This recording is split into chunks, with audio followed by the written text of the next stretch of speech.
No limit. No rules. 24 hours. Daniel reached into the breast pocket of his 200,000 naira suit and took his black credit card, stretching it toward a 10-year-old girl sitting on the streets of Abuja. No limit. No rules. 24 hours. Every one of you watching thought you knew exactly what would happen next. Toys. Ice cream. Big phones. Fine clothes. The kind of things children dream about. But you were wrong. What this little girl did with that card, in just one single day, completely broke a powerful man. There he was, sitting on the dusty streets of Abuja in his expensive suit, crying the ugly kind of tears in front of strangers.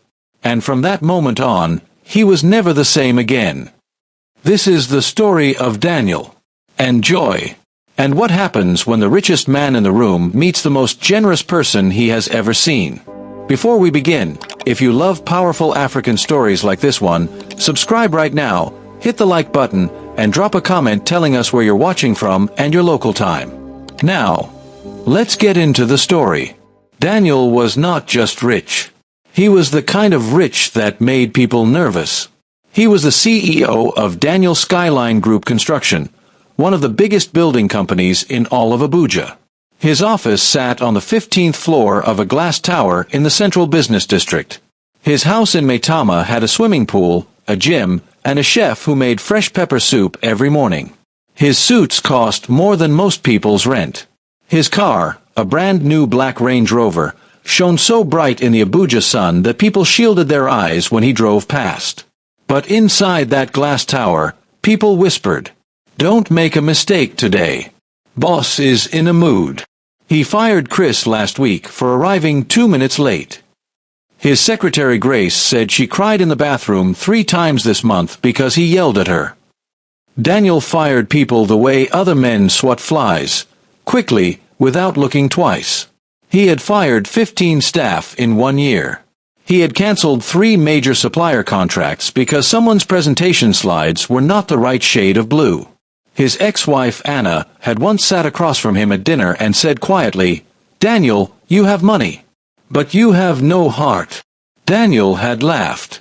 "The bank doesn't care about heart, Anna.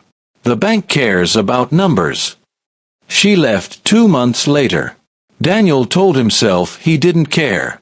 He had work to do. It was an ordinary Tuesday when everything began to crack. At exactly 14 minutes after 7 in the morning, Daniel's phone rang. It was Chitty, his driver of 6 years. "Sir, I'm sorry. I have malaria. I cannot drive today." Fine, Daniel said and hung up. He stood in his driveway for a moment, keys in hand, looking at his Range Rover. He had not driven himself to work in 3 years. He had not truly looked at the streets of Abuja in longer than that. He got in and drove.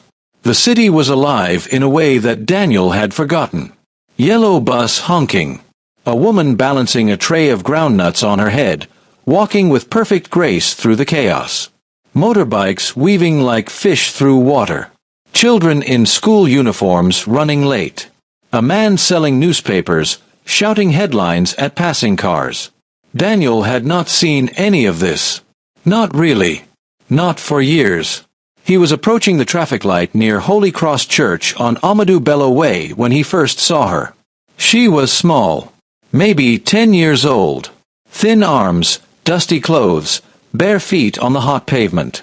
She was sitting cross-legged near the church fence, holding a used nylon bag, eating what looked like leftover rice, cold, probably from someone's dustbin. Daniel looked at her for exactly 1 second. Then he looked away. "Not my problem," he muttered. But the traffic light stayed red a little longer than usual. The way Abuja traffic lights sometimes do, like they have their own plan. And that extra minute changed everything. Because in that minute, an old man appeared. Blind, moving slowly with a wooden walking stick, feeling his way carefully along the pavement toward a bench near the church. Daniel watched, not thinking much of it. Then the girl moved. She stood up. No hesitation. No thinking. She walked straight over to the old blind man, said something to him softly, and then, She opened her nylon bag and gave him more than half of her food. Her own food. The only food she had. Then she walked back, sat down, and ate her tiny portion with a smile on her face so wide and full of peace that it looked like she had just finished a Christmas feast. Daniel blinked. The car behind him honked. He didn't move. The car honked again, longer this time. Daniel pulled over to the side of the road, turned off the engine, and sat there for a long moment. Something was happening inside his chest that he couldn't name. Something uncomfortable and unfamiliar. Then he got out of the car. People on the street watched him like he had lost his mind. A man in a fine suit, walking toward a street child? In Abuja. What was this? "Hey," Daniel said, crouching down a little. "What's your name?" The girl squinted up at him in the morning sun. She was not afraid. She did not flinch. She just looked at him with calm, clear eyes. "My name is Joy," she said. "Joy." Daniel glanced toward the old blind man now seated on the bench, eating slowly. "Why did you give that man your food? You were hungry too." Joy looked at him like the question was very simple. "He's blind. He can't see where to find food. I have legs. I can find more later." Daniel stood up slowly. This child, dirty, barefoot, eating from a nylon bag on the ground, had just used logic that none of his MBA-educated managers had ever used in a board meeting. He cleared his throat. "Have you eaten properly today?" "I just ate," Joy said, holding up the now empty nylon bag. "I mean real food." Joy tilted her head. That was real food. Daniel almost smiled. Almost. He turned and walked into the nearest restaurant, a small local spot nearby, and ordered jollof rice, chicken, plantain, and a cold bottle of Fanta. When he came back and placed it in front of Joy, her eyes went round like she was looking at a miracle. She ate. Quickly at first, then more slowly, savoring it. Then she stopped. She wrapped exactly half the food in a clean napkin. "Why are you wrapping the rest?" Daniel asked. "For Mama Grace. She can't walk well. She'll be at the church later. She hasn't eaten since yesterday." Daniel took one small step back. Just one, and he thought. Really thought. About what she just said. He had eaten at a restaurant that week where the bill was 60,000 naira. He had not thought once about whether his driver Chitty had eaten. He had not thought about whether his office cleaner, a woman named Betty who arrived every morning at 5:30, had eaten before coming in. That strange feeling in his chest grew bigger. He still didn't know what to call it. We do. It was his conscience. Waking up. Slowly. After a very long sleep. Daniel made a decision right there, with the noise of Abuja all around them. He reached into his breast pocket and pulled out his black credit card. The one with no spending limit. The one his bank called his Premium Platinum Ultra card. The one he used to buy wine bottles that cost more than school fees. He reached across and held it out, stretching it toward Joy, right in front of her face. Joy stared at it like it was a strange animal. "What is this?" she asked. "It's a card. Like money, but more powerful. You can use it to buy anything you want for the next 24 hours. Joy collected it carefully. Turned it over. Looked at the shiny numbers. "Anything?" she asked. "Anything," Daniel said. Joy thought for exactly 3 seconds. Then she stood up and said, very seriously, "Okay, but I need to go back and get my friends first." Daniel blinked. "Your friends?" "Yes. They need to come too." 5 minutes later, Joy returned. With 4 other street children. 2 boys, 2 girls. All of them looking like they had been living rough for weeks. Patched clothes, dusty faces, wide curious eyes fixed on Daniel. One boy, who Joy introduced as Emeka, was wearing one shoe. Just one. On his right foot. His left foot was bare. "Where is your other shoe?" Daniel asked, because he could not stop himself. Emeka looked at Daniel very seriously and said, A goat stole it. There was a long silence. A goat, Daniel repeated. A big goat. By the market. It ran very fast. Emeka nodded solemnly. Daniel tried very hard not to laugh. He failed. Completely. For the first time in years, Daniel stood on Abuja Street and laughed, really laughed, at a story about a stolen shoe and a market goat. Everyone expected what happened next to involve a toy store. Or maybe a big restaurant. Or lots and lots of candy. They were wrong. Joy took them to a supermarket. Not to play. Not to browse. Joy walked in with purpose. From her pocket, she produced a small folded piece of paper. A list. Written in small, careful handwriting. Items already decided. Quantities already worked out. Daniel stared at that piece of paper and felt something shift inside him. This child had been thinking about this. Long before today. She had a list of what her people needed, and she had been keeping it ready, waiting for a chance that might never come. Joy moved through the aisles calmly and deliberately. Bags of rice, beans, loaves of bread, canned fish, bottled water, packets of sugar, and, very importantly, 6 pairs of slippers in different sizes, checking each one carefully. Who are the slippers for? Daniel asked. The old people at the church. Some of them have no shoes. The ground is very rough. At the checkout, the total appeared on the screen. Joy turned to Daniel with nervous eyes. For the first time that day, she looked uncertain. Is it too much?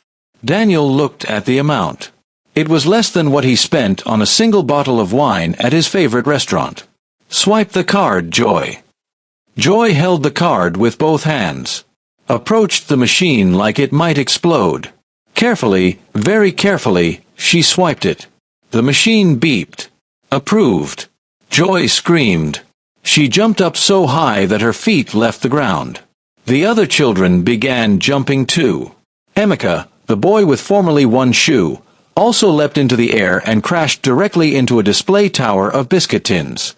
Biscuit tins went everywhere. The whole supermarket turned to stare. It took 5 full minutes to clean up. Daniel paid for the biscuits. With the card.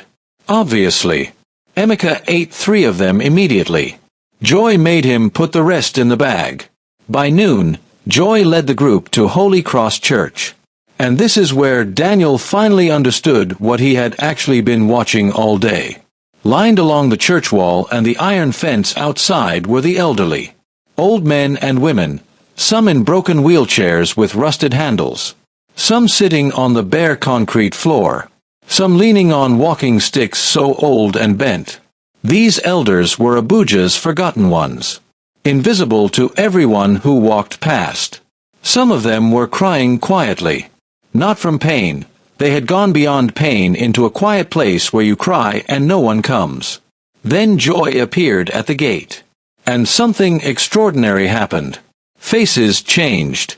Heads lifted. Eyes that had been half closed with exhaustion opened. People who had been silent began calling her name. Joy. She is back. Joy came. I told you she would come. From the corner, in a rusted wheelchair with one wheel slightly bent, sat an old woman with swollen legs and a kind, weathered face. Mama Grace. When she saw Joy, her whole face transformed. She opened her arms. Joy dropped everything and ran. She ran like people run when they are going home. Full speed. No hesitation. She crashed into Mama Grace's arms and the old woman held her tight, rocking her gently. You came back, Mama Grace whispered. I always come back, Joy said. Daniel stood 20 feet away from this scene and felt something he had not felt in so long he had forgotten what it was. Shame. Real, honest shame.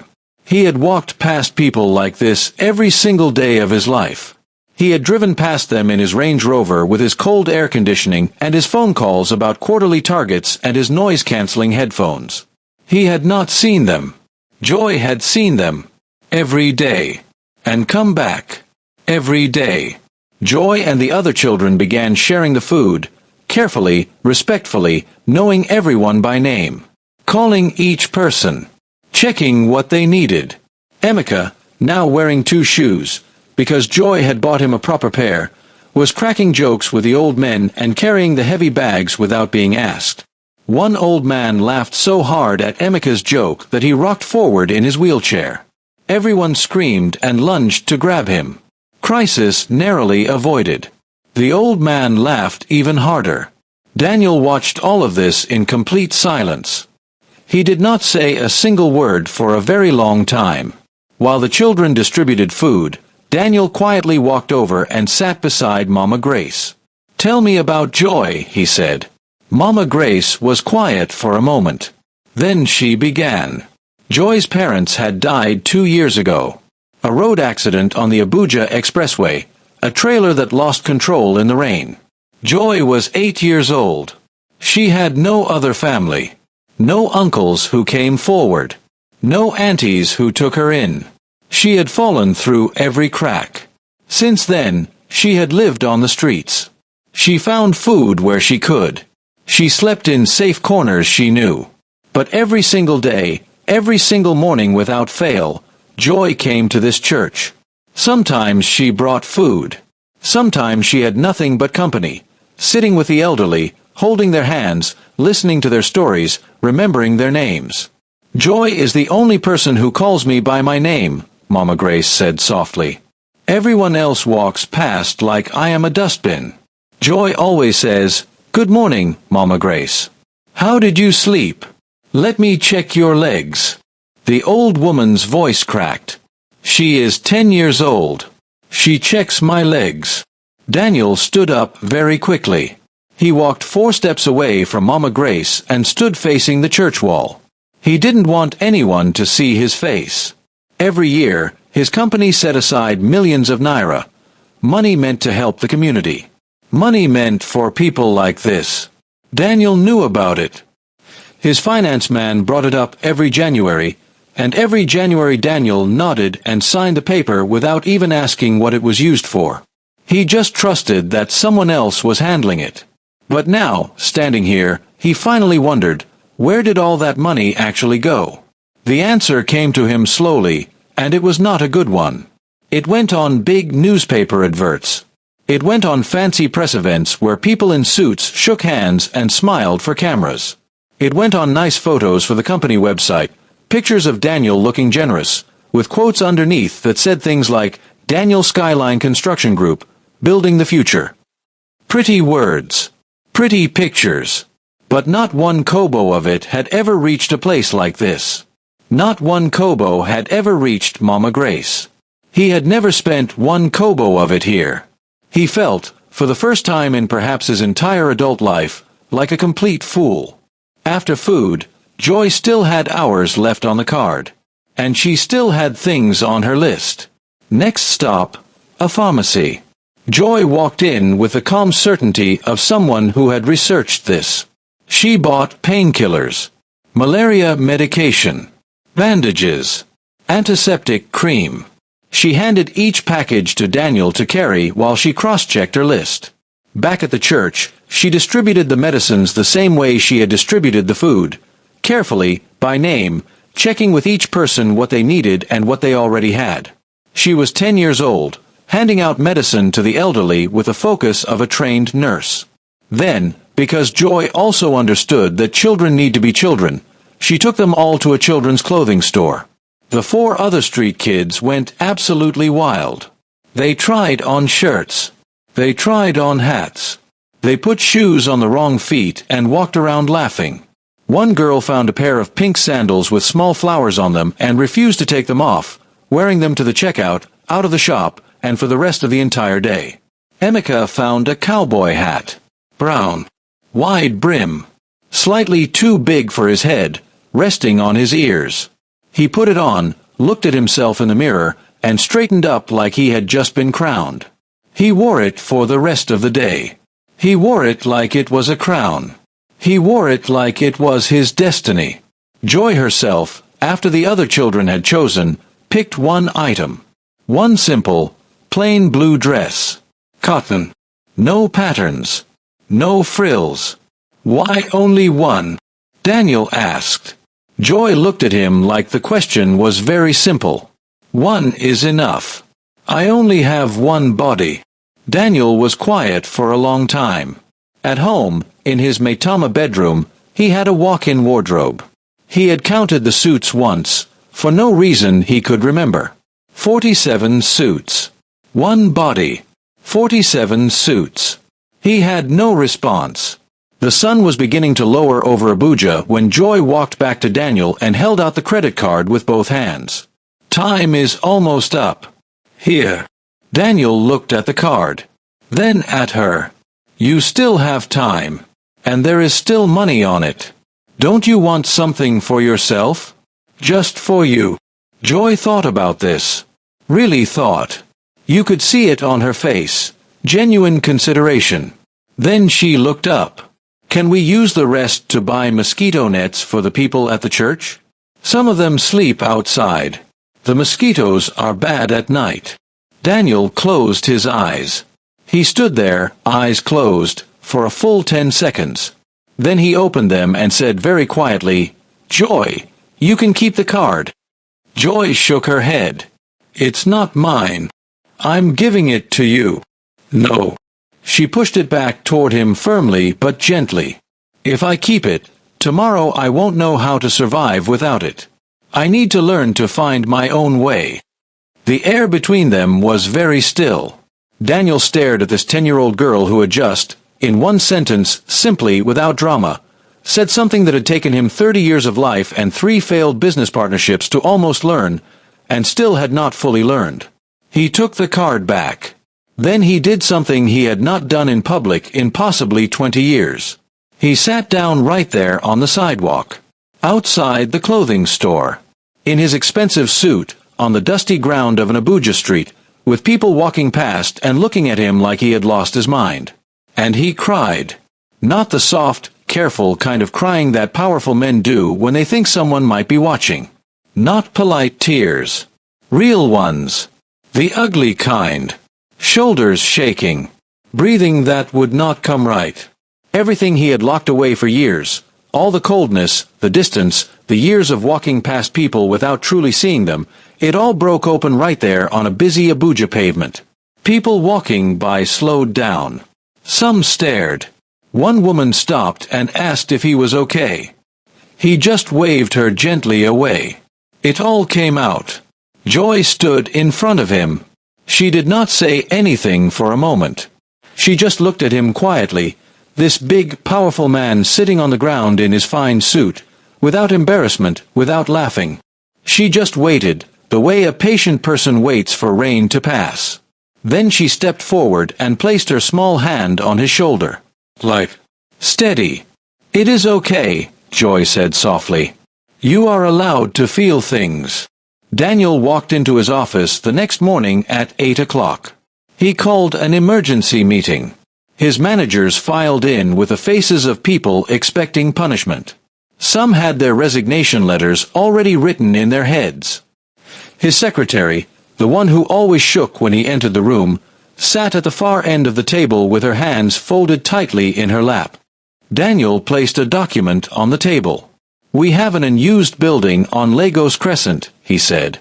We are converting it into a shelter and daily feeding center for elderly homeless people. The work starts next week. This is not a PR project. There will be no press conference. There will be no newspaper article. We are doing this because it is the right thing to do. Everyone was silent. We are also setting up a full education scholarship, primary through university, in the name of a girl called Joy.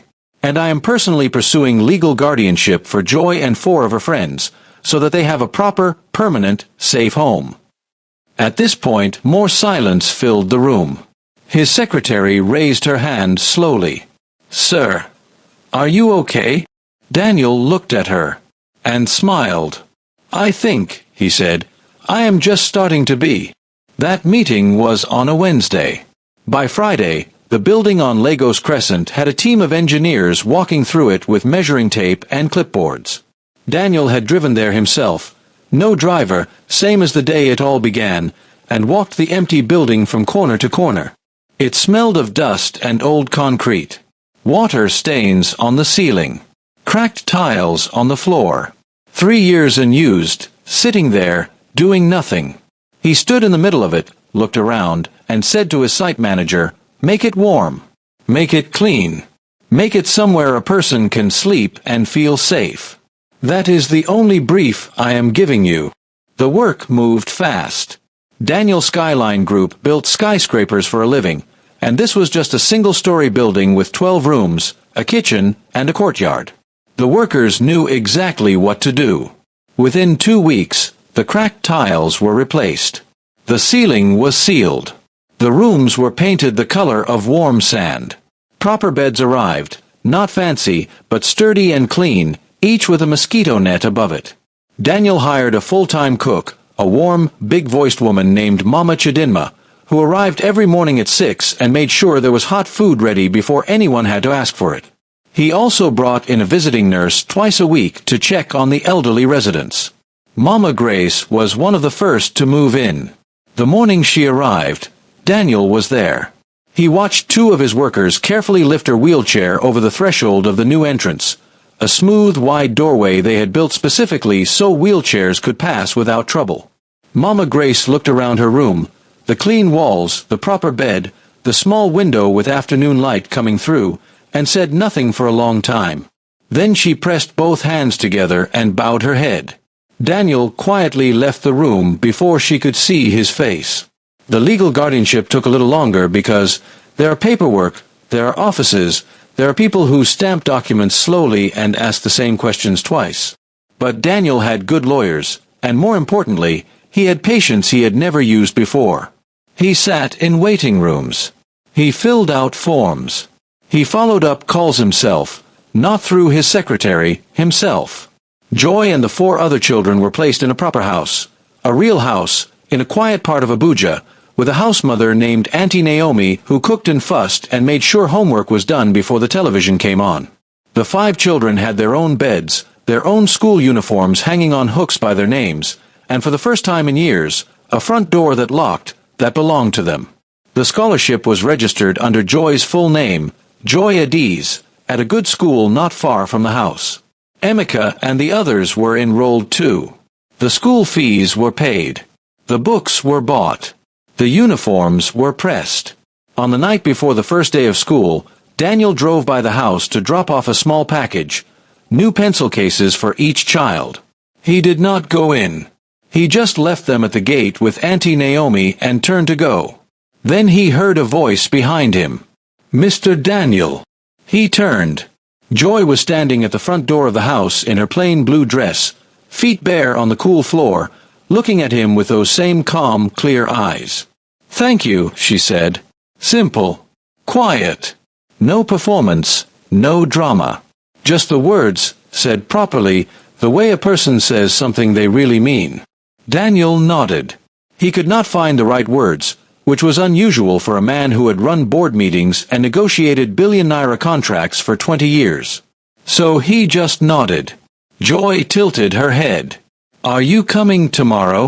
To see us go in?" Daniel looked at her for a moment. Then he said, "I'll be there."